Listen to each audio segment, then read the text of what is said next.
A bizarre mystery occurs in London. The victim appears to have not had any stab wounds or any blows of any kind, and yet there's blood on the walls. The investigators of Scotland Yard have no idea what they're looking for, and there's no clues to be had.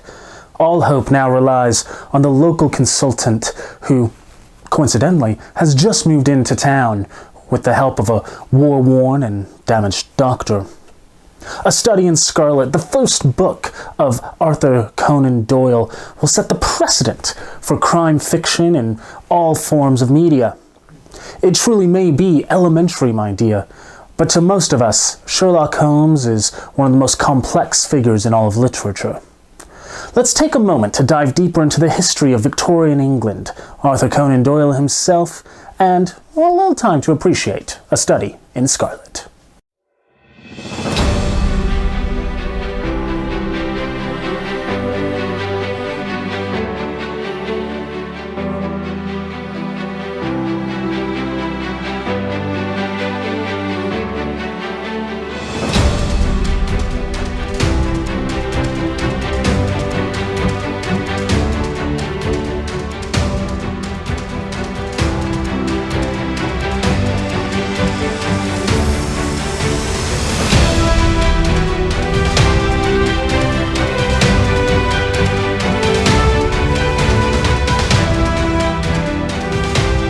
Welcome to the Great Books Review. Today, we dive deep into what many would consider the creation of the greatest detective in all of human history.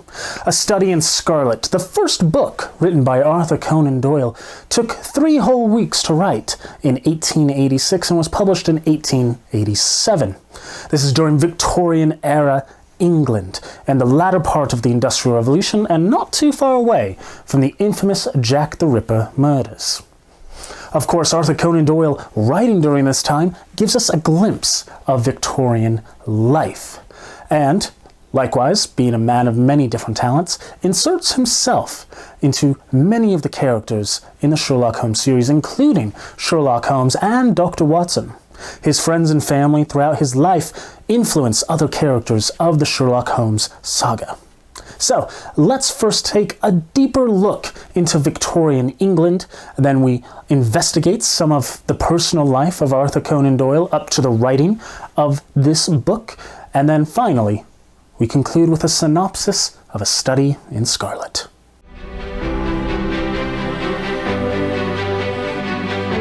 Victorian era was a time of great prosperity for the British Empire. So large was the empire that some even would say that no matter the time of day, the sunlight would touch a part of the British Empire. I think they could come up with a better catchphrase than that. Maybe something about the sun never sets on the empire? It's a work in progress. The empire had expanded to include many parts of the world, and still more wars were being fought in an attempt to grow this powerful and massive empire. But not everything of the day was quite so wonderful and peachy. If you were lucky enough to be born in this era, and in London, you were met with overcrowded streets, unclean water, unclean air, of which we get the term smog actually from this period of history, and of course, British weather. Hope you don't have any seasonal depression. But if the records are to be trusted, Victorian officials took great pride that crime was on a decline, not just in London, but across Britain as a whole. However, this did not stop crime officially, as well noted in the following year, the infamous and legendary, and probably slightly mythological at this point, Jack the Ripper murders in Whitechapel, part of the East End of London that was filled with immigrants and massive crowds and ripe with other kinds of debauchery and crime. However, that of course is a year later, and 221B Baker Street is more on the West End of London and not the East End of London, and so we'll figure all that stuff out later. Different issues were happening, but nonetheless, England was ripe with all sorts of happenings during this time. Murder was seen as a very rare instance that, according to Commissioner James Monroe, there were only 13 murders in all of 1887 in the metropolis area. When it did happen, it was in the public's eye, however. According to other reports and other historians, over 150,000 Londoners made their living exclusively from criminal activity, and murder was a common part of society throughout all of London. Regardless of the reality of the situation or the reports coming from Victorian officials, which may or may not be true, depending on who you ask, London was busy in 1886 and 1887. At this moment in time, London was the most important city on the entire face of the planet. Sorry, Beijing and Washington, D.C. and, Rome and Jerusalem and Moscow and Paris. You're taking a back seat to what London is doing for the world at this moment.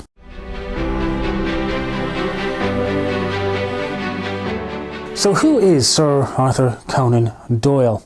Well, we don't have time to go through his entire life. We're going to explore his life up to this entry into the Sherlock Holmes saga, the very first one. Suffice to say that he's a very excellent and amazing writer in his own right, but he's also a massive influence into the characters, and so understanding more about Arthur Conan Doyle is necessary to understand the complexities of the characters in the Sherlock Holmes saga. Arthur Conan Doyle was born in Edinburgh, Scotland, to a father who gave up on his dreams to return to London in the shadow of impressive brothers, and a mother who was the daughter of a widow in Scotland. First named Arthur Ignatius Conan, as his entire given name, which quite the name it was, in adulthood he simply went by Arthur Conan Doyle. His father, of course, was more or less a depressed artist who sacrificed his passions and fell into alcoholism and was absent in his life and the lives of his siblings, of which 6 actually did live. But his mother truly was the one who got Arthur on the right path and instilled into Arthur causes for morality and chivalry. She made sure that Arthur was educated and well-versed in reading. This influence from his mother caused Arthur to believe that women, quote-unquote, were courageous and resolute personalities in command of their situation, or creatures who were weak, victimized, or dissolute, and therefore in need of protection or moral guidance, end quote.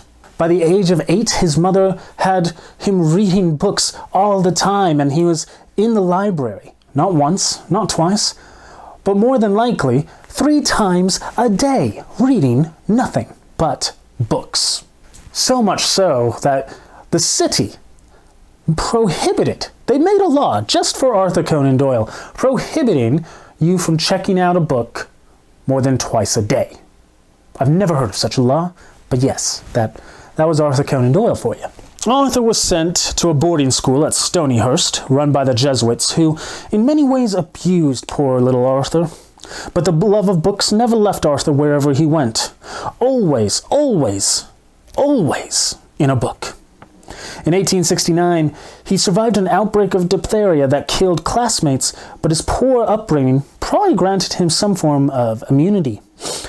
As a schoolboy, he would purposefully break the rules and, just as a point of clarification, made sure that they all understood, no matter how much you beat him, he would still be a rebel. So much, in fact, that eventually, in a little bit older of an age, he got into tobacco and started smoking from a pipe. Very similar to Sherlock Holmes, just in case you were wondering. That's where the influence came from. During his time at Stonyhurst, Arthur was only home for 6 weeks out of the entire year. Of course, only when school was in session. But he was also a gifted storyteller, and he used this to his advantage, getting a little money and some extra food during lunchtime, where he would tell a story for a fee. And he had no problem leaving people on cliffhangers until that fee was paid. Well done, Arthur. Well done indeed. In 1874, Arthur made his way to London to stay with family and saw the insanity of the city from crime and the horrific air quality. But he also fell in love with the history, and the stories are what truly thrilled him about London. One of the largest influences, though, on young Arthur's life was none other than Madame Tussauds' Anyway, the Waxworks Museum, and specifically the Chamber of Horrors and its catalogue of murder. Returning back to Stonyhurst, he was admitted to go to Feldkirk, something like that, in the Alps, where he started learning German and now reading German books, and learned of Edgar Allan Poe. Poe's work would inspire Doyle to get into short fiction, and his short fiction would revolutionize the genre. Arthur Conan Doyle would be at the helm of this new revolution in English literature. By the time he returned to England, his mother had already got him enrolled at the University of Edinburgh to become a doctor, where he would meet Dr. Joseph Bell. Dr. Joseph Bell would be very important to understand later, as he's a key influence on Sherlock Holmes. From there, he went on another big-time journey in his life, a medical journey on a ship, this time to Africa, and realized he would not be doing that again by any means necessary. But this also led to him starting a new practice of his own, alongside a bit of a trickster, and eventually would end up in a different town starting his own practice. From there, he would meet his wife, Louisa Hawkins, and started to write stories on the side of his medical practice, and at this point was able to publish in magazines and started to see how it could make just a little bit of money to help his practice.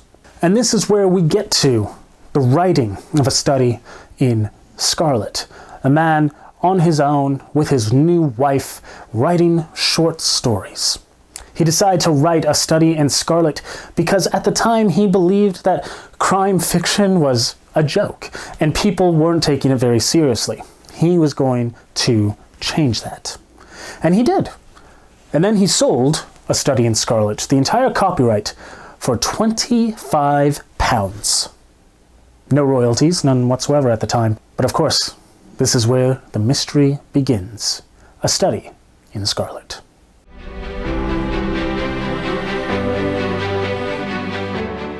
And now we really should start talking about the book, A Study in Scarlet. Not only does it create the greatest detective of all time, but it would set the precedent of how mystery and crime fiction should be told, both in print and later on in future television, movies, etc., etc., etc. But what happens in this book? The first thing to note is that this book is divided into two parts. The first is the actual mystery that Sherlock Holmes is trying to solve, and the second gives a backstory into the victims and the perpetrator of the crimes himself. The story itself is narrated by the illustrious Dr. Watson after returning from Afghanistan. Battle damaged and in need of healing, Watson has returned back to England. It was on basically a nice stipend for veterans and, decided that he needed to save some money. So he found himself a roommate to get out of the hotel. He is then introduced to a wacky scientist by the name of Sherlock Holmes. They managed to get a rental agreement and settled together in what we now know as 228B Baker Street, agreeing, of course, that each would pay half of the rent. This is when Watson discovers that Sherlock Holmes has created an entire new job, a new career that would shape their friendship and, of course, lead to more books in the future. Holmes had created a new career of a consulting detective and would become intrigued in the work with the murder of two men under strange and mysterious circumstances. There appear to be no puncture wounds on the body, and there's no evidence that there was a struggle of any kind, but there's blood over on the walls, and of all things, just simply lying on the body is a ring. Tracks outside indicate that two men went in, but only one came out alive. The body is identified as an Enoch Drebber from Cleveland, Ohio, and Holmes at this point discovers why there is no puncture wounds on the body. And that's because poor Enoch Drebber was poisoned. At the same time, a third track of footprints appears outside, indicating that this mystery is not quite complete. It was not two men, there was a third. What's going on? Who is the murderer? Well, that causes investigation. Sherlock Holmes, his job is to deduce and frankly tell the investigators exactly what's going on, as the poor investigators from Scotland Yard truly are clueless and have no idea what to be looking for at this moment. However, Sherlock Holmes likes to have a little bit of fun. He knows that Scotland Yard detectives are going to take credit for any work that Sherlock does, so he decides to play a little bit of a game with them. Remember that blood on the wall? Well, a word was written in blood. R-A-C-H-E, Raish. Of course, naturally, people think this would be a woman's name, Rachel, Raish, Rach, something of the sort. However, it has a different meaning in different languages. Holmes mentions that in German, this is the word for revenge, which is correct. Holmes, however, believes that this Raish is actually just to distract people. But he doesn't tell Scotland Yard that. And so Scotland Yard will go and investigate how they will, trying to find a woman named Raish or think of someone who's seeking vengeance on Enoch Drebber. Now, while Holmes is sending Scotland Yard off on a fictional goose chase, he believes that the ring is actually more important and decides it's time to seek out the owner of this ring. Now, of course, it can't be easy, right? An elderly woman, all of a sudden with amazing parkour skills, attempts to take this ring and suspicions arise. It is at this point that Sherlock Holmes and Dr. Watson, looking at a suspect and investigating and interrogating him, believe that there's a possibility that he is the one that killed Enoch Drebber. However, this was simply for revenge, because he caught Enoch Drebber kissing his sister. At this time, though, as the investigation is happening, another body is found. Another American, of all things, and coincidentally the secretary to Enoch Drebber. Unlike the case with Enoch Drebber, Joseph Stangerson actually did have a struggle. And there was indeed a fight. But there were also poison pills at the scene of the crime. Joseph Stangerson appeared to have fought off the assailant, however, ended up with a knife in his heart. Coincidentally, Raish, R-A-C-H-E, was written above the body, very similar to that of Enoch Drebber, making it even more connected, other than the fact that this is the secretary of the man who was just found dead earlier. A telegram was also found, and all it simply said was J.H. in Europe. Holmes and Watson decide to head back to 228B Baker Street and test these pills. Sadly, they found a sick and poor dog that was close to death, and they tested it on this poor little terrier, deducing finally that it was in fact poison in the pills. Lestrade and Gregson, the Scotland Yard investigators who become very important characters in the future Sherlock Holmes series, are now with Sherlock Holmes and Dr. Watson as they are preparing, it seems, Watson and Holmes to go on a trip, and they call in the cab driver, or the carrier driver, or the coach driver, or whatever it is back then. And it is at that moment, as the driver is reaching down to pick up the bag for Sherlock Holmes arrests the driver. And it says that this is the man who killed Enoch Drebber and Joseph Stangerson. The man, of course, is... Well, I can't tell you that. That would be too easy. Now, of course, it's been over 100 years. But, go read the book yourself. That's the whole point of these things, right? To try to get you to read the books and calculate everything that's going on. Oh, all right, never mind. You broke me. I'll tell you who the murderer is. J.H., the same one that was in Europe, was now in London. Now, part 2 of the book goes a little bit differently than part 1. Part 1, of course, describing the mystery and the investigation that goes into solving the mystery. Part 2 is, like if you've ever seen any crime fiction series, the flashback. But this flashback goes really far back. Holmes has just now unmasked the assailant, J.H., and J.H. is going to kind of elaborate a little bit on the history of Enoch Drebber and Joseph Stangerson. But it goes even further than that. This flashback goes back to the perilous days of the 1800s, where many, many people were traveling across the United States. The good old Oregon Trail days. Well, a little bit after the Oregon Trail days. Still in the 1800s. The perilous journey from the East Coast to the West. In particular, this would take place in Utah. And you guessed it, the Mormons. A man by the name of John Ferrier is trying to keep a little girl alive, her name Lucy. Now, Lucy's parents had died of starvation, dehydration, who knows what else happened. And John Ferrier is the last man of this grouping to stay alive with Lucy, trying to ease her suffering as simply as possible, trying to give her hope in her final moments. It's at this time, though, that both John and Lucy are rescued by Brigham Young.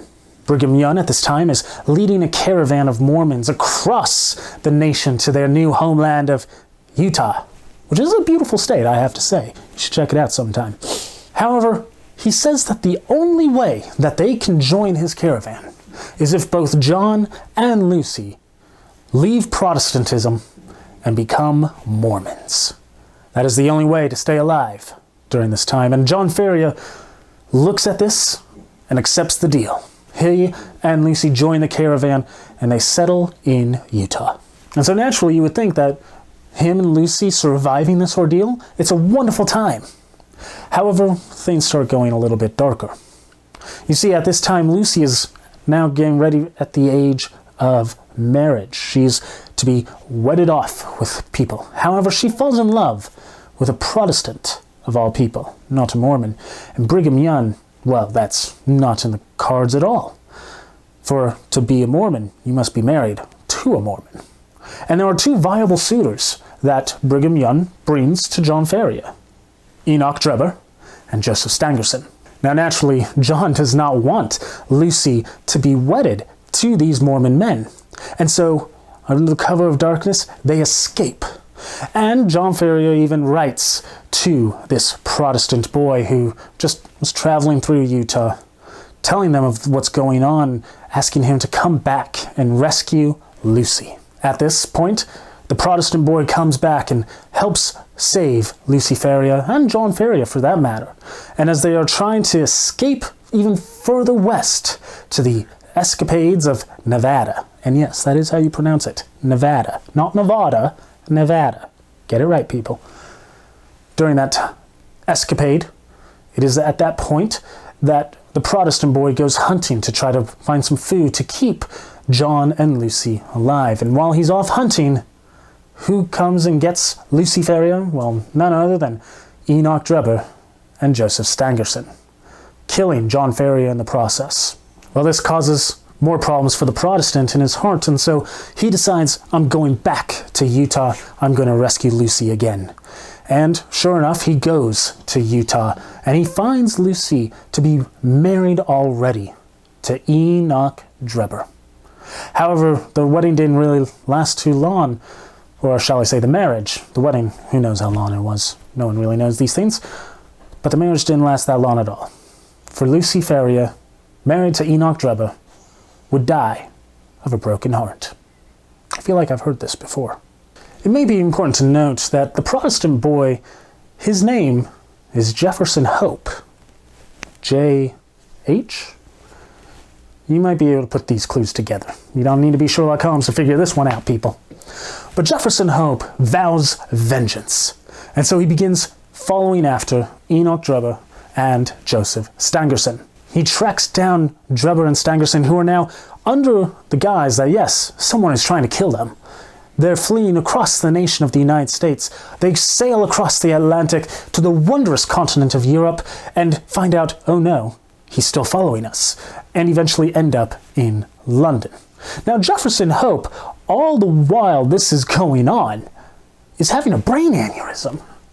He's going to die soon, but he vows he's not going to die until vengeance is met. Now, of course, coming back to London, the historical flashback ends, and now Jefferson Hope is explaining what he did and how he did it. For Enoch Drebber, it was simple. He tracked him down, and he was going to force him, or gave him a 50-50 shot, to consume poison. One pill poison, one pill safe. He would take one, Enoch Drebber would take the other. And Enoch Drebber got the poison pill. Now you're probably wondering, wait, if there's poison, how's there blood? Well, Jefferson Hope explains exactly what was happening. He got a nosebleed. And apparently this was a very drastic nosebleed, as it was enough to write Raish on the wall. And he was going to do the same thing to Joseph Stangerson. However, Stangerson, realizing who Jefferson Hope was, wasn't going to go down without a fight, and fight they did. But Jefferson Hope proved more powerful than Joseph Stangerson and would stab him in the heart. Jefferson Hope then explains why he would write Rache. And it's simple, really. He was trying to do something to throw people off his track, or at least he thought it was cool to do so. He heard about Rache from a previous killing going on, of which Sherlock Holmes thus repeats a very important quote from the book of Ecclesiastes: "There's nothing new under the sun." Copycats, copycats, copycats. Always stealing things, never creating their own ideas.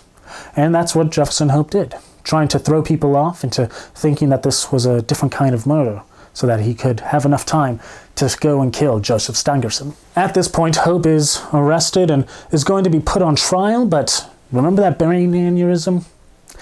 He dies before the trial. And that's how the case gets closed. Holmes explains his deductive reasoning as to how he processed this entire ordeal and how he investigated the murder and was able to find Jefferson Hope. And Watson decides to take it and write a book, A Study in Scarlet. So what else can be said about A Study in Scarlet other than it is a beautifully written book with a profound vernacular that causes many to open up a dictionary to just understand some of the words that Arthur Conan Doyle is trying to use? Well, it gives us, like I said, a glimpse into Victorian life, the settings, the difficulties that police investigators would have had during this time, the bleak weather and the incompetence of many people trying to do some investigations. There's a point in the story of which the London tabloids are mentioning this rising crime that is happening, something that we still always hear day to day to day. The tabloids, of course, blaming the liberal politicians who aren't getting tough on crime. I feel like I've heard that somewhere before as well. Likewise, we also get a glimpse into how the Londoners actually saw some of the police during this time as well. Of course, this is fast-forwarding just ever so slightly towards Jack the Ripper, which took 5 canonical victims, maybe more, probably more, we think more. But the tabloids were calling the Victorian-era police force of London and Whitechapel and the metropolitan area as buffoons.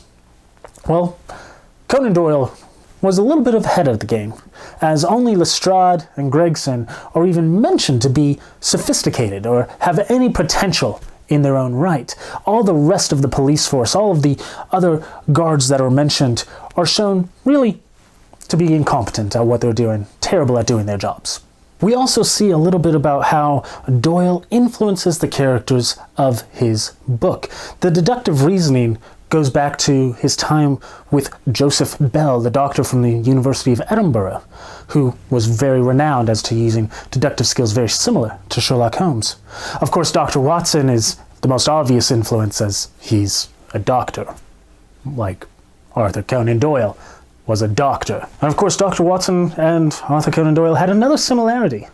Remember, Arthur Conan Doyle went on to that medical mission, that ship that went to Africa. That was a little bit of a military service as well.